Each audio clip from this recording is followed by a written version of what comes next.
Yang saya harus cover adalah healing can be a warfare. Healing is a warfare. Now, kita sudah pernah belajar tentang spiritual warfare. Kalau saudara ikut seminar spiritual warfare, ya, semua yang ada di situ itu berguna pada saat kita sampai di sini. Semua yang ada, yang sudah tercover di dalam seminar spiritual warfare itu 4 session, 4 plus 1 session, 5 session, itu semuanya berguna. But the problem is this. Setiap kita itu pada saat kita mempelajari sesuatu, apa yang masuk ke dalam kepala kita itu tidak stay di sana selamanya. Ada yang namanya lupa. Nah, dan lupa itu setiap orang dengan orang yang lain tidak sama. Maksudnya begini, kita mempelajari sesuatu sekarang, nanti 1 bulan, 2 bulan, 3 bulan, 1 tahun ke depan, itu datanya tidak 100% yang ada di sini. Itu berkurang. Ada yang di 90%, ada yang tinggal 50%, ada yang nyaris hilang, nyaris habis. Ya, seperti itu, memang seperti itu. Nah, kalau saudara belum mengikuti session tentang spiritual warfare, saya cuma bisa bilang, you catch up videonya. Lihat. But again, it's not easy. 4 session. Karena akan sangat sulit dan sangat jarang orang yang benar-benar meluangkan waktu 4 session di depan layar.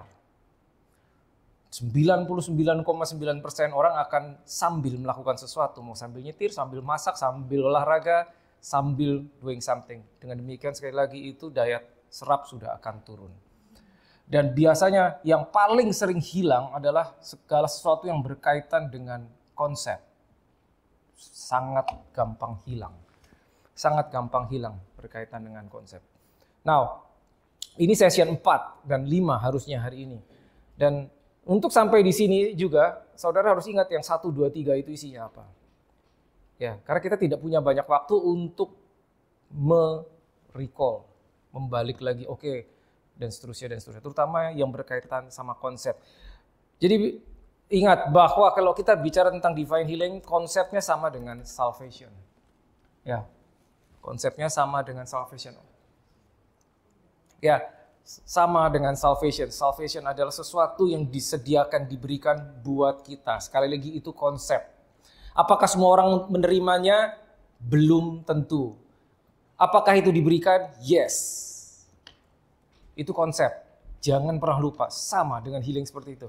Disediakan, provided by grace. Mengakses through faith. Yes, itu konsep. Semua orang sudah mengaksesnya? Belum. Semua orang bisa mengaksesnya, ternyata juga tidak semua.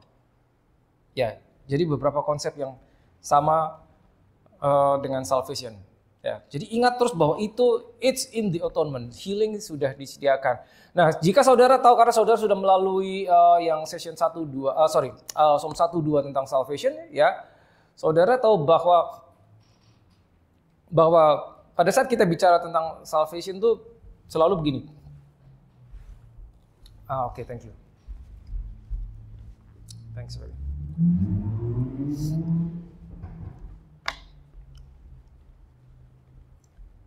Makasih Pak. Yes, where was I? Di mana tadi? Yes, ya, healing is in the atonement. Disediakan oleh Yesus. It's a done deal, ya.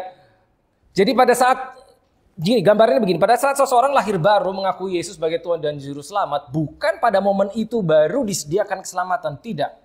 Keselamatan disediakan 2000 tahun lalu pada saat Yesus mati di salib, ya, mati dikubur bangkit. Saudara tahu itu. Ya. Hanya itu diterima oleh orang di momen yang berbeda-beda, tapi disediakan di momen yang sama saat itu, 2000 tahun yang lalu kurang lebih. Demikian pula kalau kita bicara tentang healing. Ya, sama seperti itu. It's a done deal. Nah, berarti saya pernah sampaikan ini, sebetulnya pada saat kita sudah lahir baru, kita sudah menerima Yesus sebagai Tuhan dan Juru Selamat, yang kita butuhkan itu sebetulnya bukan miracle of healing, sebetulnya bukan. Tapi how to receive. Understanding how to receive. Karena kita tidak, sekali lagi ini konsep, karena kita tidak berdoa supaya Tuhan melakukannya. Dia sudah melakukannya. Kalau kita berdoa, yang kita doakan adalah bagaimana kita bisa menerimanya. Ya, nangkap bedanya ya.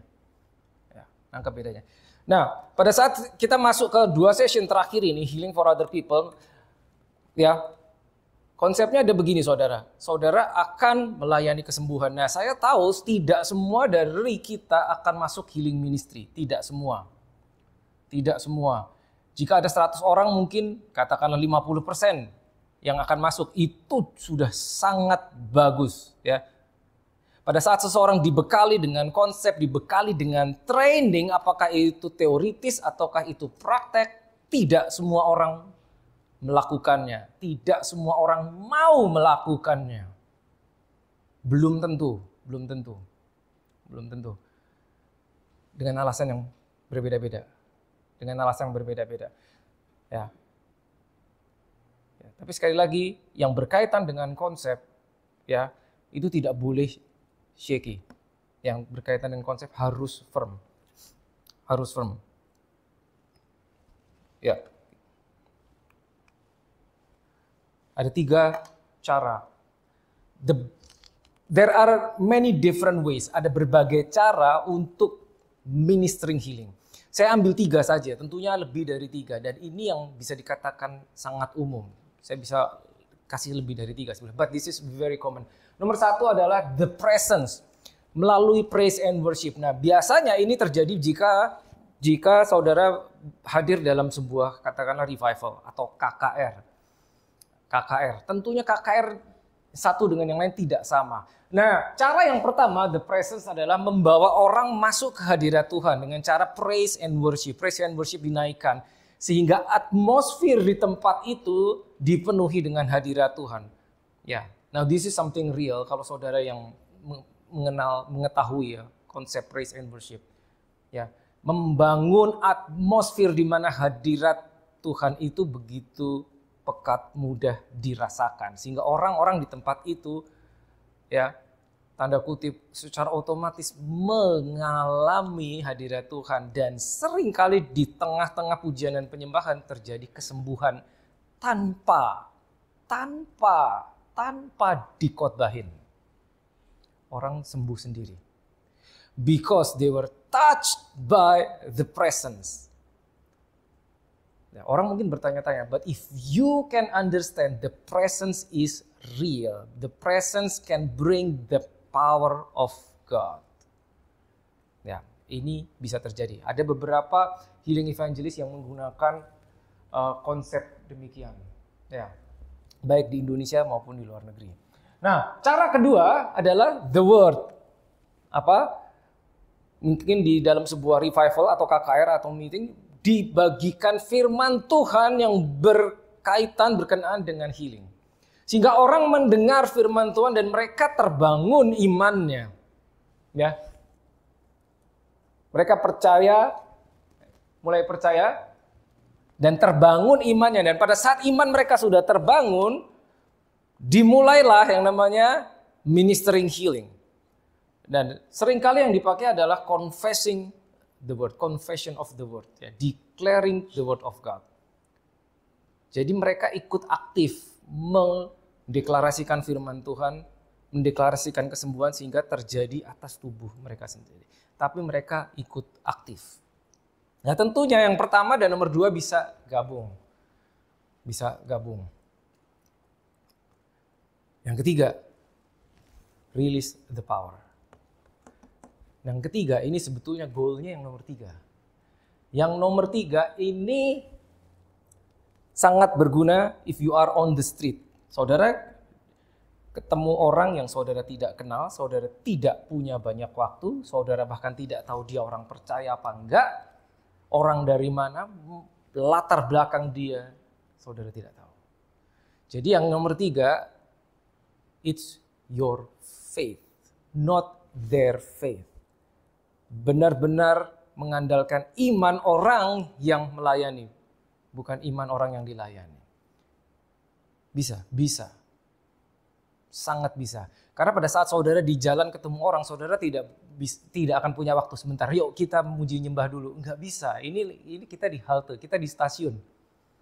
Saudara melayani orang di rumah sakit, kunjungan. Nggak bisa. Bentar, putar lagu dulu, putar lagu. Nggak bisa. Yuk nyanyi dulu. Nggak sempat. Faith and only faith. Dan bukan faith-nya dia. Faith-nya dia kalau dia percaya, it's good. Berarti you can join faith. Karena dia percaya, saudara percaya. Tapi seringkali tidak terjadi demikian. Gitu. Kita bisa bagikan firman di poin nomor 3. Bisa. Jadi ini bisa gabungan ya. 1 mau gabung dengan 2, gabung dengan yang 2 dan 3. Bisa. Sangat bisa. Ya. Bagikan firman dulu. Kalau ada waktu, it's good. Sehingga dia bisa terangkat imannya. Karena firman itu hidup. The word is spirit and life. Jadi dia mulai percaya. Tapi jika itu pun tidak ada waktu, tidak memungkinkan, just do it. Just do it. Nah, yang ini mungkin gak banyak orang yang tahu. Karena kebanyakan orang kan berpikir, loh, bukankah dia harus percaya? Yes, betul dia harus percaya. Ketidakpercayaan orang tersebut yang kita layani bisa menghambat. Betul. Betul. Tapi saudara juga harus tahu, nothing is greater than the power of God. Contohnya, kalau Yesus membangkitkan orang mati, itu bukan imannya orangnya udah mati. It's 100% the faith of Jesus. Gitu. Contoh lain banyak di Alkitab. Pada saat seorang Gentile datang kepada Yesus, memohon untuk kesembuhan hambanya. Seorang wanita datang kepada Yesus minta tolong karena anaknya yang sakit. Anaknya percaya, kita nggak tahu. Bisa jadi percaya, bisa jadi enggak. Gitu loh. Tapi terjadi kesembuhan. Bahkan bukan dia yang datang, lewat orang lain. Jadi please jangan pernah membatasi the power of God. Banyak sekali caranya. Tapi goalnya adalah yang nomor 3. Goalnya yang nomor 3. Nah, jika kita bisa mencapai yang nomor 3, berarti we have zero excuse. Pada saat kita melayani dan tidak terjadi atau belum terjadi sesuatu, kita nggak bisa nyalain, dia nggak percaya sih. Nggak bisa nyalain dia. Kenapa? Because your faith is enough. Faith-nya dia, ketidakpercayaan dia bisa menghalangi. Yes, bisa. Tapi kita tidak bisa menjadikan itu sebagai penyebab. Kenapa? Because we don't know apa yang sebetulnya terjadi. Nah, sekali lagi ini konsep dan ini membentuk mindset. Membentuk mindset. Kita harus ready dengan yang nomor 3. Kita harus ready dengan yang nomor 3. Ya. Saya ambil contoh. Saudara pasti tahu Benny Hinn ya. Dia juga healing minister ya. Healing evangelist juga. Dia pakai metode yang nomor 1 dan nomor 2. Gitu. Bahkan bisa jadi 1, 2, 3 dipakai semua. Jadi kalau saudara datang ke KKR-nya dia itu selalu praise and worship sangat-sangat pekat. Sedikit-dikit dia nyanyikan. Ya. Dia membangun hadirat Tuhan. Lalu dia sampaikan firman. Mungkin nggak banyak. Lalu dia mungkin tunjuk orang. Ya, kamu. Langsung dilayani one by one. Atau declaring the word of God. Ya. Tentunya di luar 3 ini ada cara yang lain. Tapi 3 ini paling tidak yang paling populer. Ya, seperti itu. Jadi healing evangelist banyak, ya caranya pun berbeda-beda. Ya. Karena sekali lagi bahwa ini seharusnya kita bisa berpikir yang nomor 3. Dengan demikian, begitu sampai sini, seakan-akan tidak bisa dihalangi lagi. Nah, ini yang perlu kita ingat, saudara. Ya, oke. Tadi saya bilang bahwa healing can be warfare. Ya, kenapa? Kok bisa dikatakan healing itu warfare? Ya, karena begini. Kalau saudara ikut session 1, 2, 3, saudara tahu bahwa kita bicara sickness and disease itu berkaitan dengan the work of the devil. Ya, satu kategori dengan dosa. Ya, saya tidak harus masuk lagi. Saya rasa saudara sudah tahu. Ya. Dan pada saat dosa itu ditebus, yang berkaitan dengan dosa yang disebabkan oleh akibat dari dosa juga ikut ditebus. Makanya healing is in the atonement itu seperti itu. Gitu loh. Nah, jadi selalu kita berhadapan dengan musuh, dengan iblis. Selalu. Karena pada saat saudara melayani kesembuhan, you minister healing, itu saudara berhadapan dengan gini, sakit penyakit itu adalah damage, kerusakan yang bisa ditrace, diakibatkan oleh sesuatu yang berhubungan sama dosa. Walaupun mungkin tidak langsung gara-gara orang itu berdosa maka orang itu sakit. Belum tentu. Tapi ada hubungannya kalau kita kembali ke kitab Kejadian. Bahkan di Alkitab Yesus pernah berkata kepada orang yang sudah disembuhkan, dia berkata, pergilah jangan berbuat dosa lagi supaya jangan yang lebih buruk terjadi atasmu. Ingat ya itu ya. Ya, itu menunjukkan bahwa itu ada hubungannya. Ya, ini banyak hal ya. Mungkin kita nggak bisa run through semuanya. Ya. Dan ingat, kalau kita tahu bahwa ini adalah warfare, selalu akan ada attack dan defense. Attack dan defense. Ya, attack dan defense. Tidak bisa cuma bertahan doang. Selalu ada attack-nya, ada defense-nya, ada serangan, ada pertahanan. Selalu satu paket, tidak bisa. Nah, masalahnya tidak semua orang tahu. Orang tahu tentang defense, bertahan, tapi tidak semua orang tahu bahwa spiritual warfare itu ada bagian di mana harus attack juga. Apa itu yang dimaksud serangan? Pada saat kita menggunakan firman Tuhan untuk mendeklarasikan sesuatu, it's an attack. Pedang roh kan. Pada saat kita berdiri dengan iman kita, it's a defense. Perisai iman. Ya, selalu itu. Tidak bisa salah satunya, tidak bisa. Nah, kaitannya apa dengan ministering other people? Ministering other people itu gini, bukan hanya pada saat kita ketemu orang sakit lalu kita layani dia. Apakah kita doakan? Bukan hanya itu. Saudara harus berpikir lebih jauh. Maksud saya begini, itu akan terjadi. Tapi bukan cuma seperti pada saat kita ketemu orang sakit. Tapi begini, mindset, konsep sekali lagi. Kita harus berlaku supaya itu tidak pernah terjadi atas kita dan keluarga kita. Maka kita bangun defense, kita bangun boundaries, kita bangun perimeter. Gitu. Jadi bukan nunggu sampai terjadi sesuatu. Bukan. Dicegah. Akan selalu lebih baik. Dicegah. Yang itu tidak semua orang melakukannya. Karena generally speaking, setiap orang pada saat tidak terjadi apa-apa, maka dia tidak melakukan apa-apa. Oh yes. Pada saat everything is good, setiap anggota keluarga baik-baik aja, dia tidak akan membangun perimeter. Tapi itu mistake. Karena pada saat tidak ada pagar, maka jangan disalahkan, jangan heran kalau ada yang nyelonong masuk. Ingat, this is warfare. Warfare. The warfare is real. Ya, ingat ya, konsep sama dengan konsep salvation. Mengapa kita belajar ministering to other people? Padahal kita tadi di awal kita sudah berkata bahwa tidak semua orang mau melakukannya, tidak semua orang akan melakukannya. Sama dengan pada saat kita belajar salvation, karena kita tahu itu begitu berharga dan itu disediakan, ya, kita ingin semua orang selamat, betul kan? Sama, konsepnya sama. Kita ingin mereka semua juga mengalami kesembuhan. Mereka belum tahu, ya dikasih tahu. Kayak gitu, konsep yang sama, persis sama. Ya. The main tools will be your hands and your mouth. Your hands, kenapa? Because you're going to lay hands. Kau akan menumpangkan tanganmu seperti di Alkitab kita. Kau akan menumpangkan tangan kepada orang sakit dan orang itu akan sembuh. Dan mouth, engkau akan mengucapkan, you will decree, you will declare, you will attack. Menggunakan pedang roh, pakai mulut.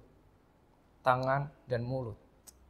Dan ingat, we are in the warfare, ada musuhnya beneran. Cuman bedanya musuhnya nggak kelihatan dan your enemy knows. Sometimes they know what you do not know. Gitu loh. Makanya pada saat saudara, saya nggak tahu apakah ada di antara saudara yang akan masuk ke healing ministering. Tapi jika ada, nomor satu, this is the tips. Ini tipsnya nomor satu. Jika saudara mau masuk pelayanan kesembuhan, nomor satu yang harus saudara ubah adalah your vocabulary. Perbendaharaan katamu harus berubah. Harus. Karena dari sumber mata air yang sama tidak bisa keluar manis, tawar, asin, pahit, nggak bisa. Karena ini kita tahu kita akan pakai untuk melepaskan kuasa. Remember, ministering the power. Ministering the power itu apa yang ada di dalam kita. Yohanes 7:38, aliran kehidupan itu yang kita keluarkan. Keluarnya lewat sini. Ini adalah point of contact pada saat kita menyentuh orang. Tidak selalu kita menyentuh. Yesus juga tidak selalu menyentuh orang pada saat dia melayani kesembuhan. Sehingga ini harus difilter.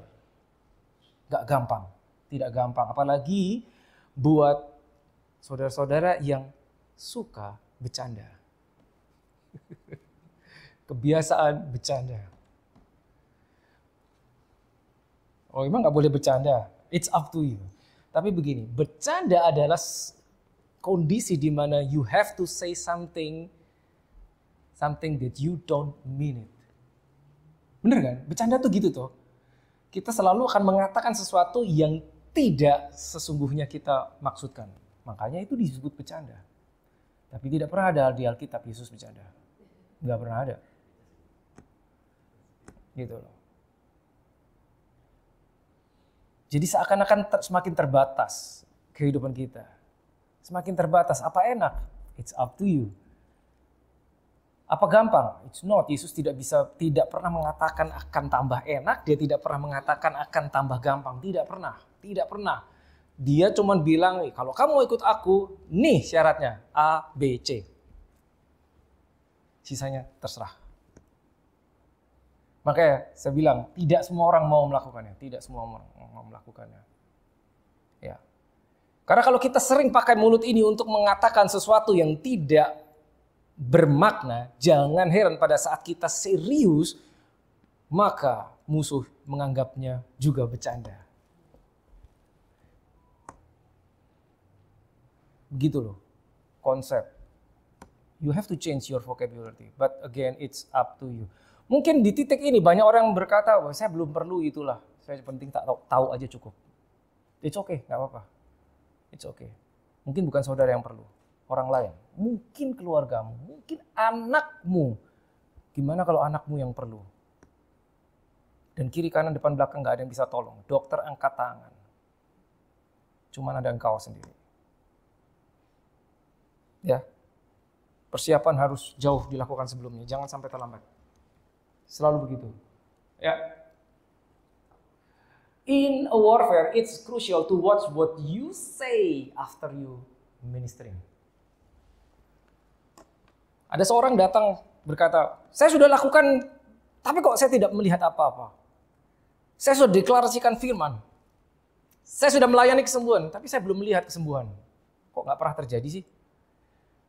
Faktornya banyak. Kita nggak bisa bilang, oh karena kamu kurang percaya.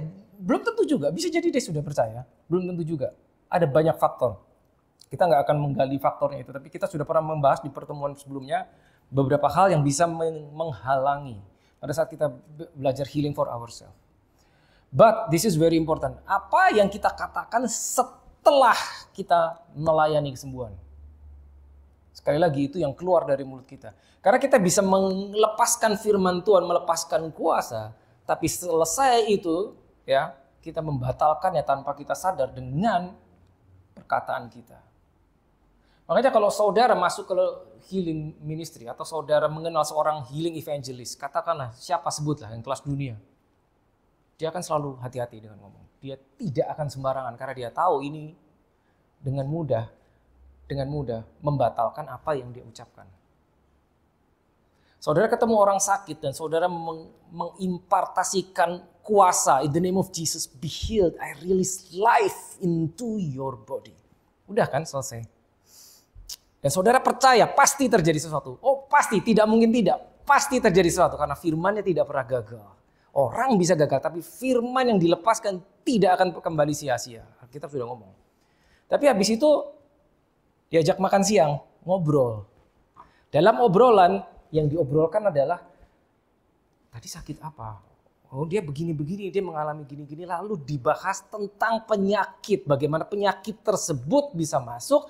Bagaimana kebiasaan orang yang menderita penyakit itu. Dan engkau terlibat dalam percakapan itu. Trust me, cepat atau lambat engkau tanpa sadar, engkau akan meng-cancel kuasa yang sudah kau keluarkan. Cuman gara-gara terlibat percakapan yang seharusnya tidak perlu. Something very serious. Yes. Detailnya banyak sekali. Makanya saya bilang gak bisa saya selesaikan hari ini. Karena detailnya banyak sekali. Konsep demi konsep demi konsep. yang tidak bisa kita selesaikan satu hari dan tidak bisa kita hafalkan secara langsung. Pada saat saudara praktek satu persatu itu akan muncul kembali ke permukaan dan saudara bisa mengingatnya. Satu hal begini, orang datang berkata, saya sudah melakukannya tapi kok saya nggak melihat kesembuhan.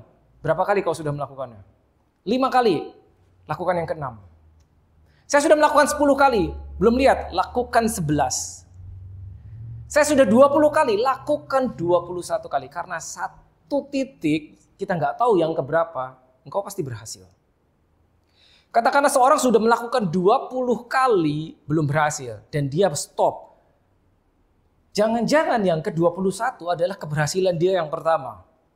Tapi dia berhenti di 20.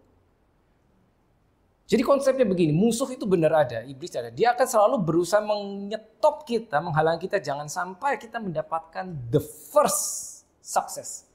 Yang pertama itu penting sekali karena begitu dapat keberhasilan yang pertama, imanmu akan membubung tinggi sekali. Yang pertama itu penting, itu akan tinggi sekali. Tingkat kepercayaan kita akan naik begitu tinggi, maka itu dihalangi jangan sampai yang pertama. Kalau misalkan seandainya ini ilustrasi, saudara tahu, diberitahu, oke engkau begitu kau melakukan pelayanan kesembuhan, 20 orang yang pertama yang engkau doakan, kau tidak akan melihat kesembuhan. Kau nggak akan lihat apa-apa 20 orang pertama. Apa yang harus kau lakukan? Segeralah lakukan 20 kali. Karena kau tahu yang ke-21 pasti berhasil kan? Nggak maksudnya? Begitu sampai yang ke-21, and then you can go back to the first. Sehingga yang 20 itu, 1 sampai 20 itu mengalami kesembuhan. Gitu loh. Seperti itu. Seakan saudara diberikan palu yang kecil dan di depan saudara ada batu yang besar. Saudara harus menghancurkan batu itu dengan memukulnya dengan palu yang kecil. Apa bisa? Bisa. Masalahnya berapa kali? Kan gitu kan. Kita nggak pernah tahu. Jangan-jangan 100 kali. Hancur. Tapi kita stop yang nomor 99 kali kita stop. Maka itu kita akan bilang nggak bisa. Tiba-tiba ada orang datang menggunakan palu yang sama, sekali pukul, pecah. Bukan orang itu lebih kuat, dia cuma mukul sekali. Bukan. Karena pukulan orang itu sekali, ternyata itu adalah pukulan yang 100. Karena sudah engkau pukul 99 kali. It's a concept. Jadi gimana? Don't stop. Until you see. Until you see. Manifestation don't stop. Dan selama menunggu, kunci. Bahaya, ini bahaya. Mulut sangat bahaya. Ya. Jadi ingat, watch what you say after, sesudahnya. Sesudahnya ya. Nah, when you are ministering, pada saatnya kita belajar tentang healing for other people, ministering healing. Pada saat kita melayani kesembuhan, learn to command, not to beg. Memerintah bukan memohon. This is huge.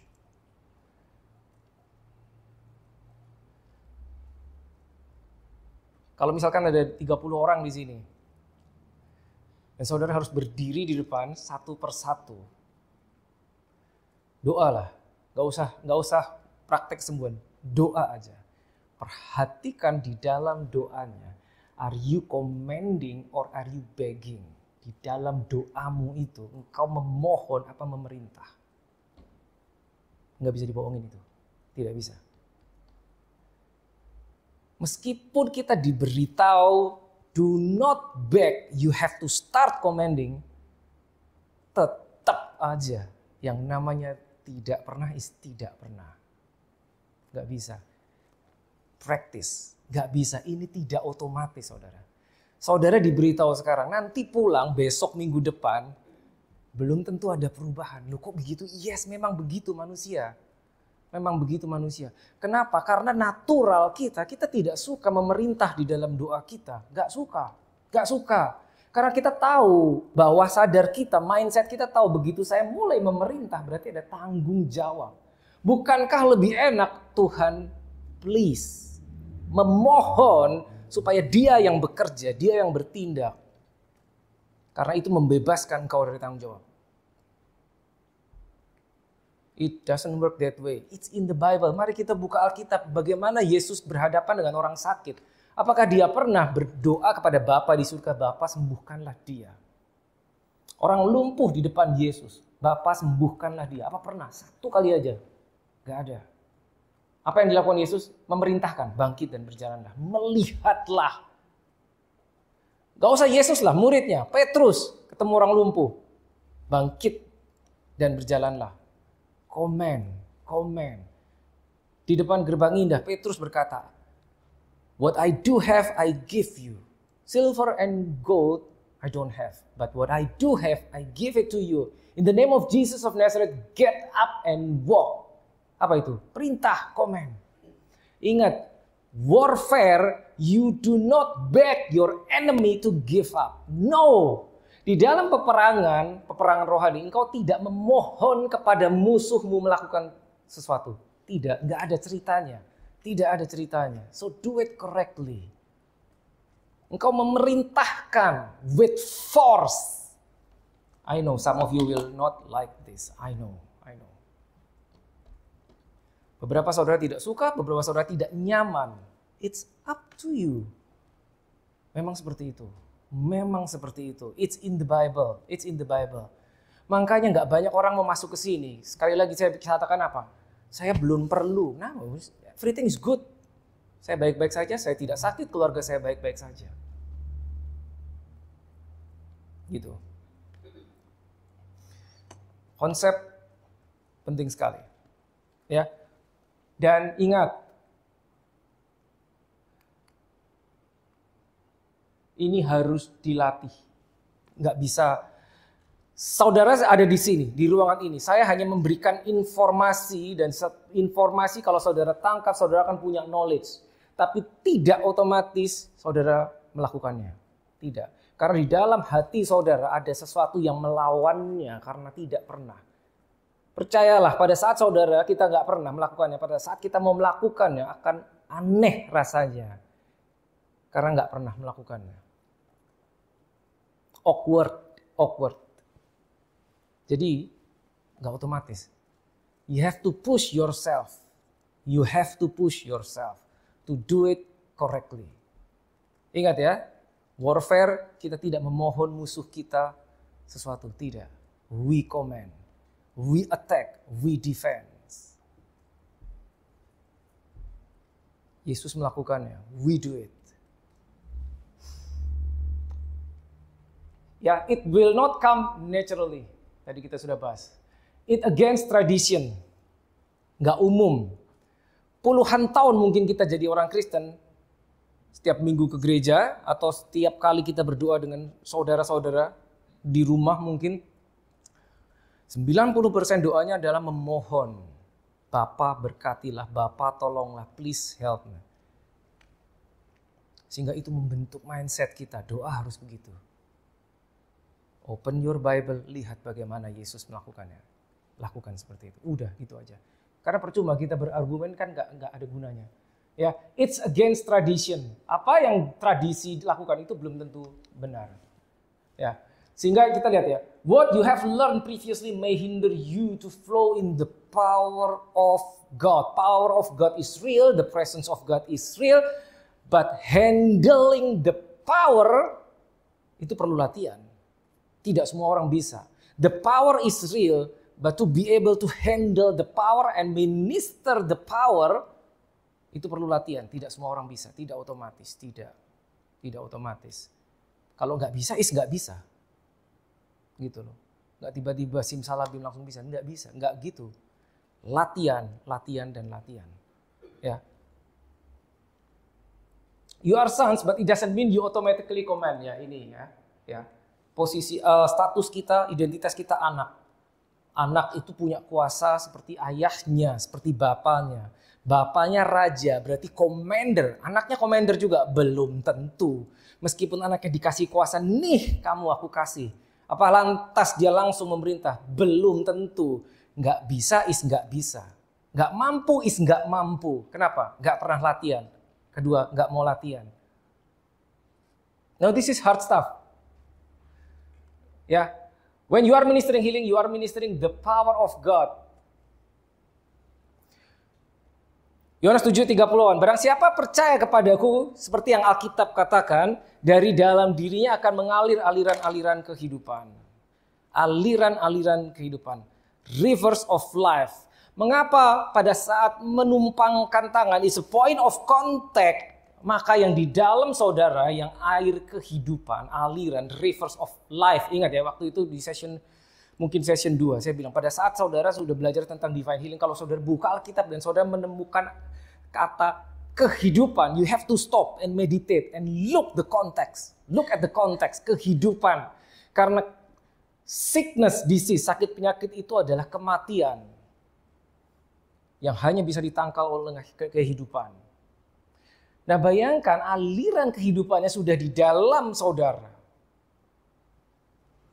Pertanyaannya, apakah itu mengalir keluar apa enggak? Kalau kita ministering healing, itu yang menyebabkan orang yang engkau jamah itu bisa mengalami kesembuhan itu karena yang di dalam saudara, aliran kehidupan itu mengalir keluar melalui point of contact. Release through your faith, dengan perkataan. Itu sebabnya. Ya, ini dia. And remember, you are ministering from above. Maksudnya apa? Maksudnya apa? Tadi saya sudah bilang bahwa yang paling sering hilang adalah konsep. You are ministering from above. Sehingga begini, sekali lagi, ini mindset, ini konsep. Pada saat kita berhadapan dengan orang macam apa yang di depannya kita, saudara melayani seorang sakit, sakitnya apa itu sudah tidak masalah. Sudah tidak masalah. Karena engkau dari atas melihat ke bawah. Alkitabiah, yes Alkitabiah. Kalau saudara buka Efesus 1 ayat 19 sampai 20 dan Efesus 2 ayat 6. Efesus 2 ayat 6 coba boleh. Anyone. Efesus 2 ayat 6. Efesus 2 ayat 6. You are ministering from above. This is crucial. Very, very important. Efesus 2 ayat 6. Ya, anyone. Bahasa Indonesia.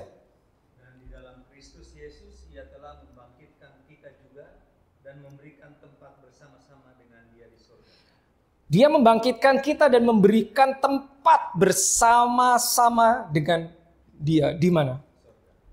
Di surga bahasa Indonesia. Harusnya apa? In the heavenly places. Tempat kita bersama dengan Yesus bukan di bawah. In the heavenly places. Lalu Efesus 1 ayat 19-20. Boleh? Tadi kan Efesus 2 ayat 6. Efesus 1 ayat 19-20.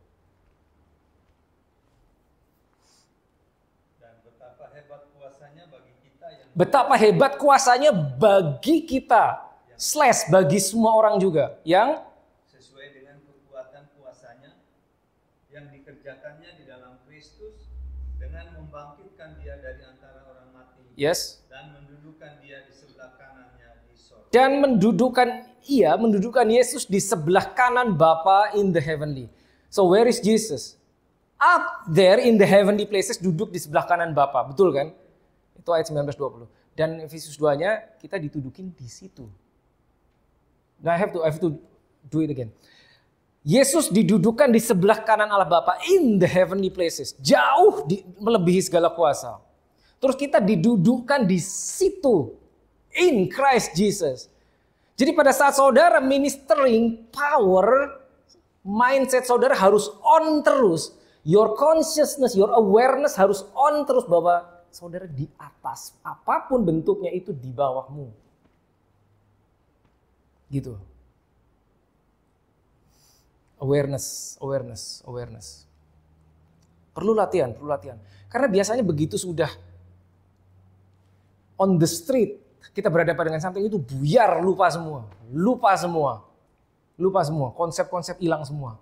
Begitu selesai baru ingat, oh iya tadi kok enggak gini, udah lupa semua.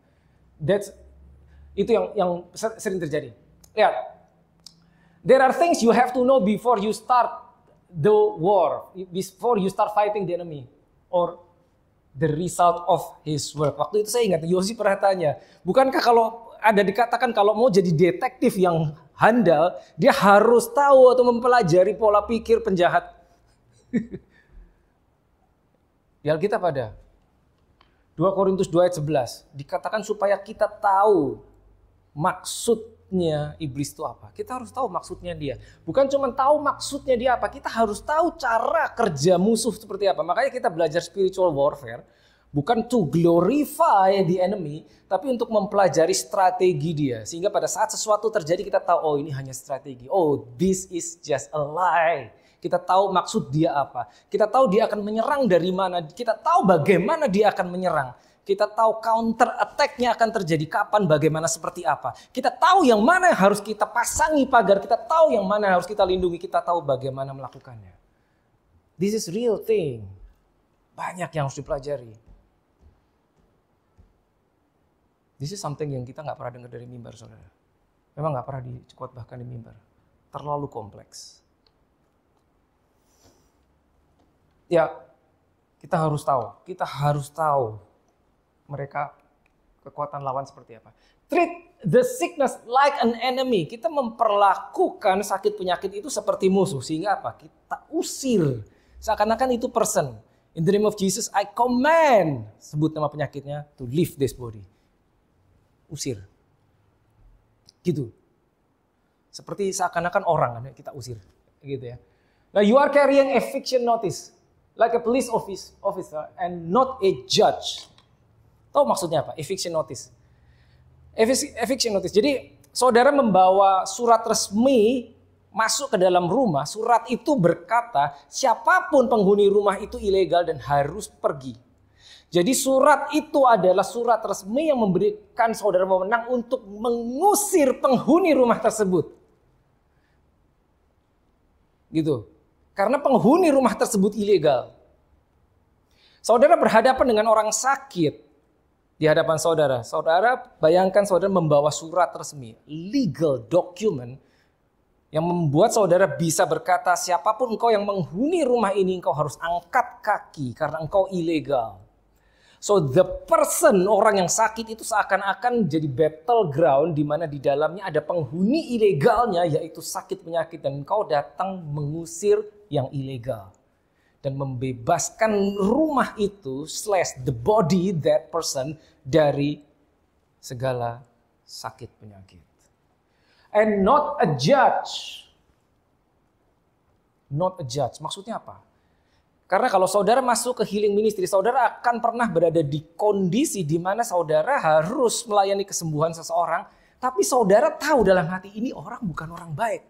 Tapi dia datang kepadamu minta tolong karena dia sakit. Nah lo gimana? Saudara tahu ini orang bukan orang baik. Yes, saudara akan menghadapi itu. Gimana seperti itu? Coba. Apalagi kalau saudara kenal sama dia. Saudara tahu masa lalu ya. Ini orang gak bener nih. Tapi dia sakit. Dia minta tolong. What are you gonna do? Nah sekarang bayangkan begini, saudara polisi. Saudara polisi. Tiba-tiba ada panggilan emergency dari rumah. Katakanlah sebuah rumah nomor 20. Minta tolong. Ya kan? Karena rumah itu katakanlah kemasukan penjahat. Katakanlah. Dia panggil emergency. Saudara diutus datang menolong. Tapi saudara tahu, loh saya tahu ini rumah ini punya siapa. Di dalamnya yang punya rumah itu sebetulnya drugs dealer juga. Tapi in that moment rumah itu penghuninya minta tolong karena dia kemasukan penjahat. Polisi itu gak punya option. Dia masuk adalah untuk menolong. Bukan untuk menangkap yang punya rumah. At that moment dia bukan sebagai judge, tapi dia sebagai deliverer. Nah udah persis seperti itu. Saudara sebagai deliverer, saudara membebaskan orang itu. Tapi orang itu jahat. Yes, kita tahu. But that's not your duty at that time.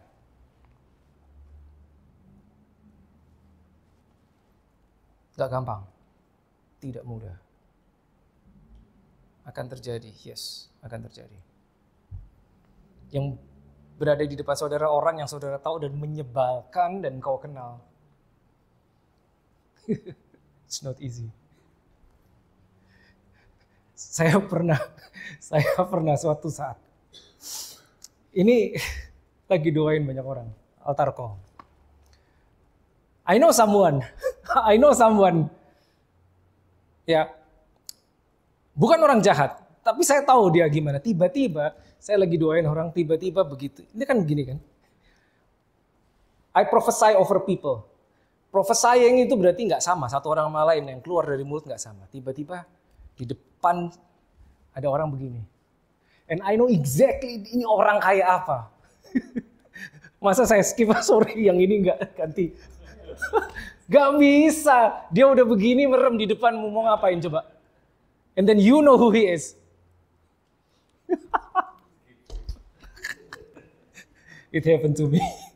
Saya pernah alami itu. Oke, next. Come, hit, and go. It's another concept. Come, hit, and go. Lihat. Deliverer is a police officer. Datang membebaskan, datang menolong. Udah, selesai.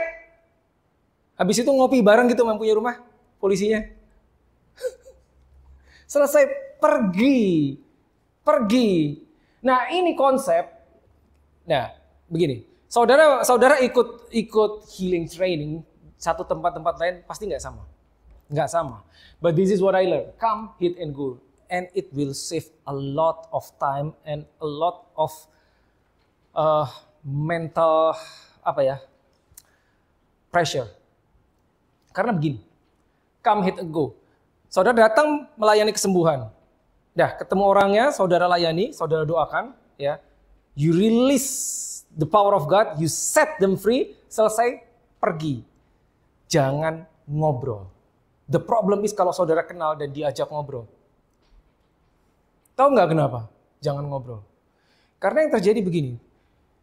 Begitu selesai, udah ngobrol sama orang yang barusan dilayani. Makanya saya selalu bilang, jangan ngobrol. Udah selesai tugasmu, dah pergi, tinggalin. Ngobrol. Karena begitu selesai dan ngobrol, biasanya saudara akan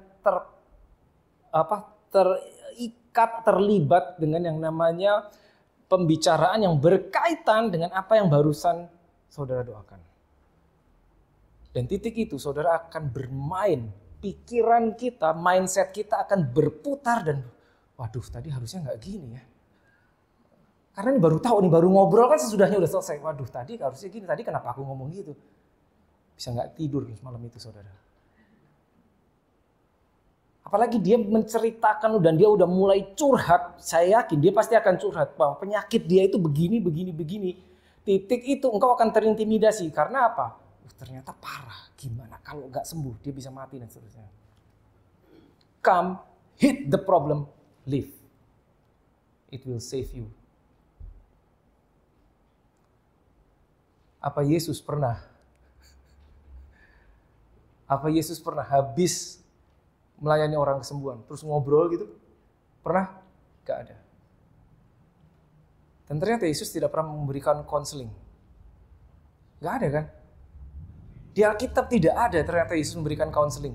Saya bukan berkata konseling salah. No, konseling is good. Pada saat dibutuhkan saudara seorang konselor, silahkan. But if you are ministering deliverance, you are not a counselor. Tidak. Come, hit, go. Percayalah, sehebat-hebatnya kita mengatur mindset kita, begitu engkau terlibat yang namanya curhat, it will affect your mind and then it will affect your heart. And that moment engkau akan switch dari spiritual mode ke jiwa. Belas kasihan tiba-tiba muncul yang sebetulnya tidak perlu. Bukan. Pada saat kita ministering healing, ministering power, belas kasihan bukan nggak perlu. Belas kasihan perlu, tapi mercy yang dari Tuhan bukan mercy kasihan dia terlalu parah sakitnya udah lama. Bukan itu. It will not help. It will not help. Belas kasihan yang kayak gitu tidak akan membuat dia lebih sembuh. Tidak. Itu hanya akan membebani engkau sebagai orang yang melayani. Tidak perlu. Come, hit the problem, go. Gitu. Counseling itu adanya di area discipleship. Makanya Yesus tidak pernah memberikan counseling. Orang lumpuh, bangkit dan berjalan. Orang lumpuh 38 tahun ya. Di kolam Pool of Bethesda. Sembuh, tinggal pergi langsung sama Yesus. Sampai orang itu ditanya orang Farisi, siapa yang menyembuhkan? Nggak tahu, nggak sempat kenalan tadi. Kenalan aja nggak? Kenalan nama saya Yesus, saya sebetulnya. Nggak pakai, kasih kartu nama, nggak ada. Nggak ada. Come, hit, go.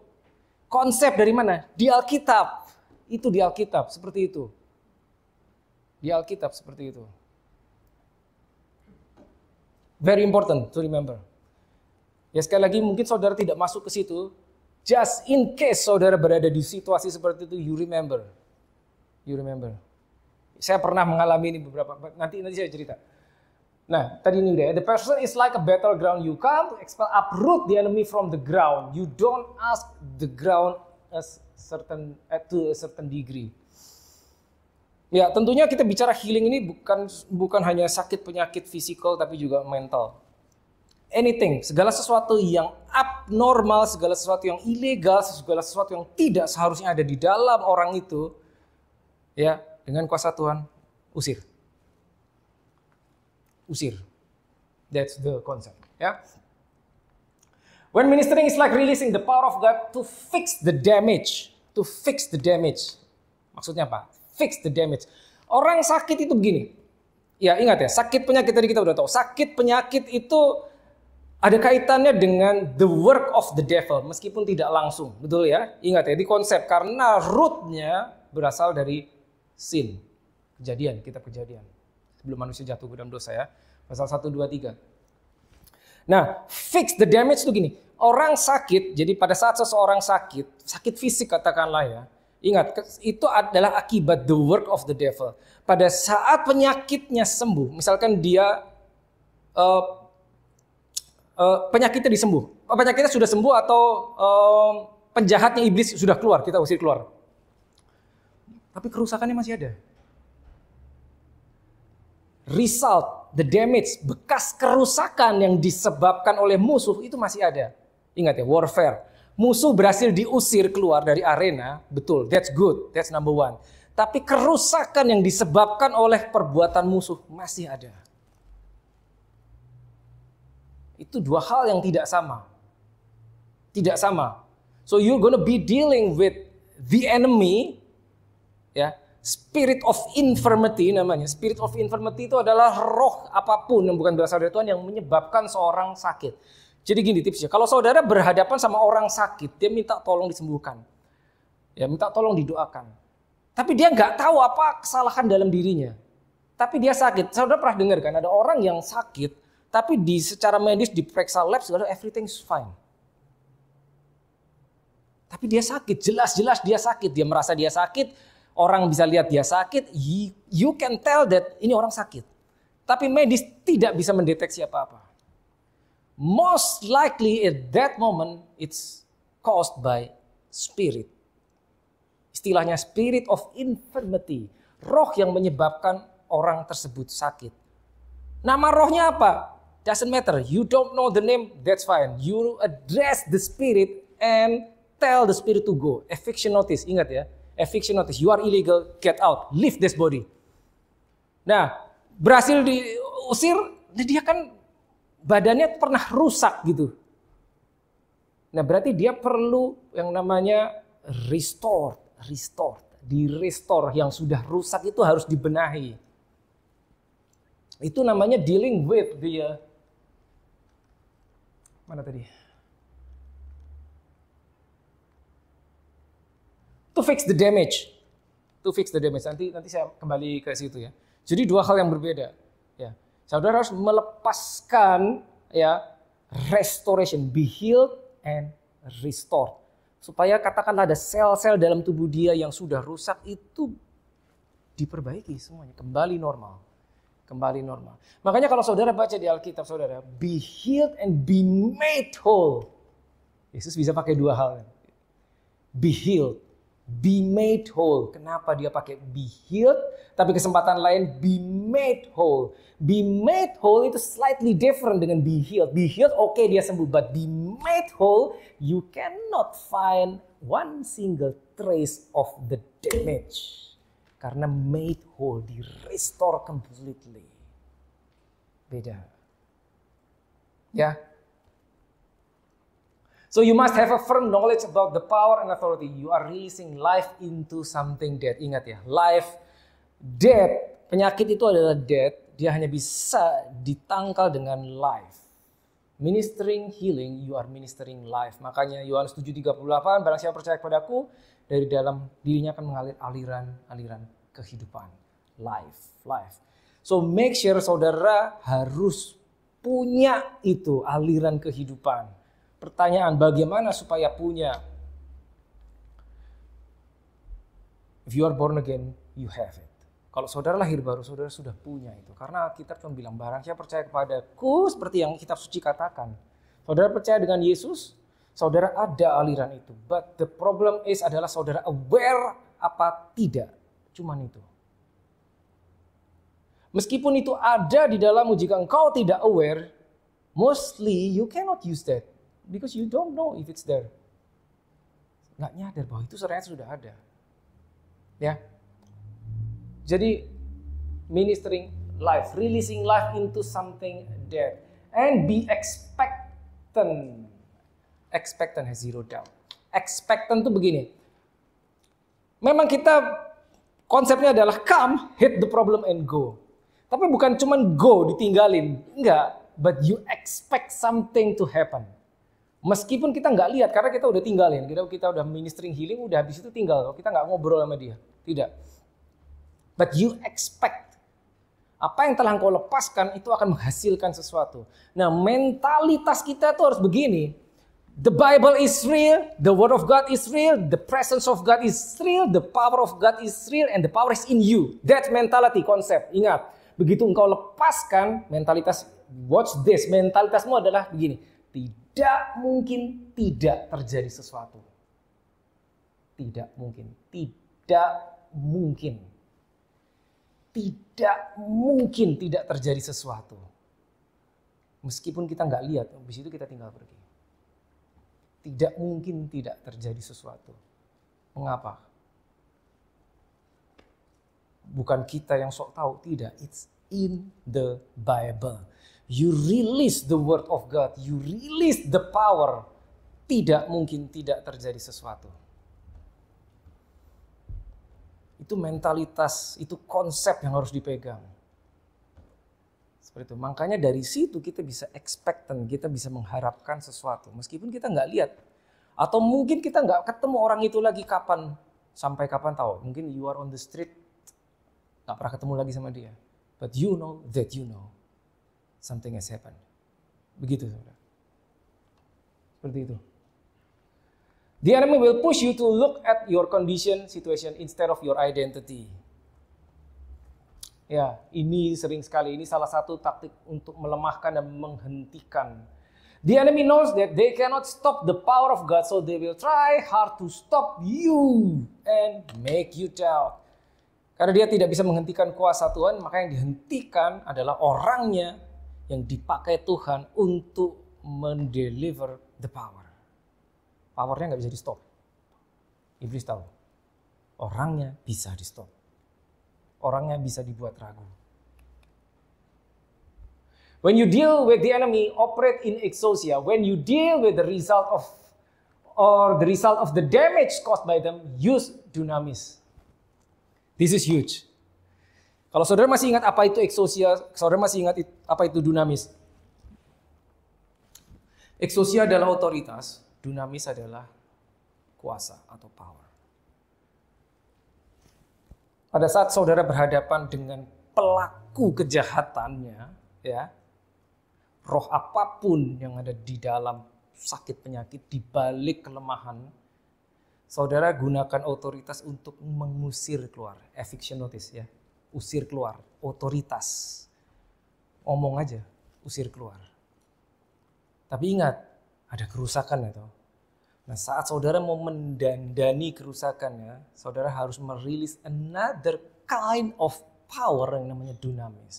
Dunamis itu yang ada di Kisah 1:8, Kisah 2:4. Ya, pada saat Roh Kudus turun atas semua, kau menerima kuasa, itu dunamis. Otoritas itu ada di Yohanes 1:12. Barang siapa percaya kepadaku, dia akan diberi kuasa, diberi otoritas, exousia untuk menjadi anak-anak Allah. Dua-duanya terpakai. Ya. Nah, dunamis is the power to create change. Karena dunamis itu adalah kemampuan untuk mengubah sesuatu. Kenapa itu penting? Karena udah rusak badan dia. Dirusak oleh something illegal. Harus dibenerin tuh, harus didandanin tuh. Kita tidak datang dan mengusir sakit penyakit habis itu kita kasih Panadol. Tidak. Itu bukan ranah kita. You speak restoration, you speak life, itu dunamis yang akan mengubahkan, yang akan merepair, merestore. Gitu. Karena nggak cukup cuma dia terbebas, dia harus be made whole.